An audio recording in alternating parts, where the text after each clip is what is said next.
Now, here we shall begin with distribution interactions. Before going to the distribution interactions, let me explain what is distribution process. What is said to be as distribution? Firstly, I would like to explain about the pharmacokinetics principles. See, pharmacokinetics is nothing but how, when the drug reaches to the body, how the drug acts in the body. Whether there are, you just take, there are 4 compartments. Okay. There are 4 compartments, and let me name the compartments individually. Okay. Let me name the compartments A, D, M, and E. When drug reaches drug, there is a drug. Okay. How it behaves, how the body responds to that situation when drug is coming to the absorption department. There are separate departments, we can tell, separate room, or we can say separate compartments. So what happens? What is the absorption happening over there? So what the drug behaves when it is going. So it is a kinetic movement of the drug and reaching to the absorption, and how the drug is absorbed. Okay. What happens? What is the changes in absorption? How drug is behaving in the absorption compartment. Same, how drug is behaving in distribution compartment. How the drug is distributed in the body. Where distribution rate is slow, high. Where distribution rate is not adequate. What are the factors which are responsible for drug distribution? Third factor, metabolism. How the drug is metabolized in the body. Okay, how the drug is metabolized, which are all the factors which are responsible for metabolism, whether it may be enzymes, whether it may be the hormones, whether it may be the biotransformation which happens both for metabolism and as well as excretion. The phase 1, phase 2 reactions, drug metabolizing enzymes, various enzymes which are taking role during metabolism process. After entering into the excretion department, how drug is excreted from the body, eliminated from the body. Whether it is renally excreted. Okay.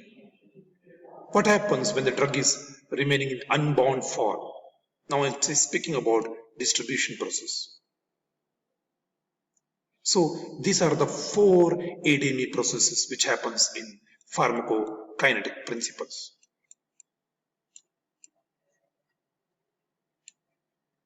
Okay. Now let us understand the distribution definition. It's a reversible transfer of the drug. Reversible transfer of, you can reverse back transfer of a drug between the systemic circulation and various sites within the body. So reversible transfer of drug between the systemic circulation and various sites within the body. This is the definition of distribution. So it is, drug is after ingestion of the drug molecule, it is disseminating, it is spreading, it is distributed in the different compartments, different at the tissue level. How the drug is distributed in the systemic circulation and various targeted sites in the body. It depends upon many factors. The rate of distribution depends upon many factors. Okay. We'll not go to that exactly factors. Now coming to the distribution interactions. Primarily due to displacement of one drug from the binding sites on plasma protein by another drug. So what happens? Distribution interaction, we are speaking about interaction, isn't it? The drug displaces from one drug from its binding site. There is a competition. It displaces of one drug from its binding site, which happens on the plasma protein by another drug. One drug is displaying another drug. Okay. Drugs have highly bound to plasma proteins. Drugs which are highly bound to plasma proteins that have a relatively small volume of distribution. So let me take this. So when there is high plasma protein binding, volume of distribution is low. We will say it is VD. Okay. It is irreversibly proportional to each other. More amount of drugs bound to plasma protein, then there is a relatively small volume of distribution. And examples for this one is the oral coagulants, anticoagulants, sulfonylureas, certain NSAIDs and antiepileptic drugs are particularly liable to displacement interactions.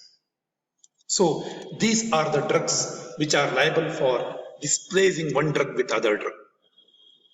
So we are speaking about distribution interactions now. One drug is displaying, the displacement is going on. It is placing its position from its binding site, which happens on the plasma proteins. Now, again, we have seen drugs which are highly bound to plasma proteins, they have low volume of distribution. And examples, oral anticoagulants, sulfonylureas, certain NSAIDs and antiepileptic drugs they are liable for displacement interactions. The drug which is unbound form, not in bond form, which is unbound form, he is active, while portion which is bond form works as a temporary storage. The drug which is unbound form is active, while portion which is bond form works as a temporary storage. The bond form is working as a temporary storage, whereas unbound form is active portion. Okay. When the drug is displayed by the other drug or chemical, the unbound form of the active drug becomes more leading to toxic level in the blood and presenting the toxicity. So what happens here? When the drug is displayed by the other drug, because I told you two drugs, let me take this. So two drugs you are giving, we are speaking about interaction, isn't it? Now we are speaking under interaction, we are speaking about distribution interaction. So drug is displayed by the other drug, or the chemical unbound form of the active drug becomes. So it is not bound. One drug, it displaces now, this drug is displaying this one. So this will remain in unbound form. And when drug remains in unbound form, when the drug remains in unbound form, it can become, it is not attached to receptor. Okay, drug is not attached. Drug has to activate, if the drug has to, for therapeutic efficacy, drug has to bind to the certain receptors, certain proteins. And when drug will remain in unbound form, it can become toxic dose because it will exhibit toxicity because there is no receptor. So it can cross the maximum safety level and it can become toxic dose. So interactions are really harmful in certain cases.